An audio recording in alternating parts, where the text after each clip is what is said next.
Il s'appelait Raphaël, il avait 37 ans. Il y a 12 jours, il a été assassiné d'une balle dans le thorax alors qu'il faisait son jogging près de chez lui dans l'Essonne. Depuis, aucun suspect n'a été interpellé. Une seule piste a été écartée, celle d'un accident de chasse. Une enquête pour meurtre a été ouverte, mais rien dans le passé de cet homme ne permet d'expliquer pourquoi il a été tué. Sur place, Lise Cloy, Emmanuel Binet et Quentin Trigodet. Que s'est-il passé sur ce sentier il y a 2 semaines ? Là où le corps de Raphaël, 37 ans, père de 2 enfants, a été retrouvé par 2 promeneurs, à quelques centaines de mètres de son domicile.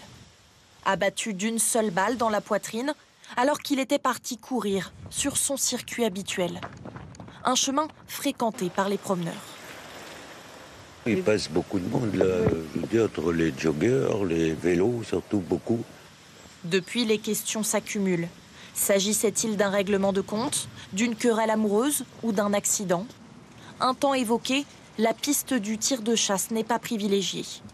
Inconnu des services de police, l'homme était apprécié par ses voisins, tous stupéfaits par son meurtre. C'était un couple sans histoire, un couple adorable, souriant, aimant rendre service. Voilà, c'est tout ce que j'ai à dire. Je suis bouleversée. On se pose beaucoup de questions. Comment c'est arrivé ? On n'a aucune réponse pour l'instant. Les enquêteurs ont pourtant ratissé les alentours pendant plusieurs jours. Mais pas l'ombre d'un suspect, ni le début d'une explication. D'autant que son meurtre a eu lieu dans un endroit isolé, à la lisière d'une forêt, loin des caméras de vidéosurveillance, ce qui complique l'enquête. Aujourd'hui, on peut voir à 90% du temps des faits qui sont filmés, ou tout du moins voilà, où des caméras de vidéosurveillance ne sont pas très loin. Donc là, en l'occurrence, c'est vrai qu'à cet endroit-là, il n'y en a pas. Voilà, donc ça demande à mes collègues une autre manière d'investiguer.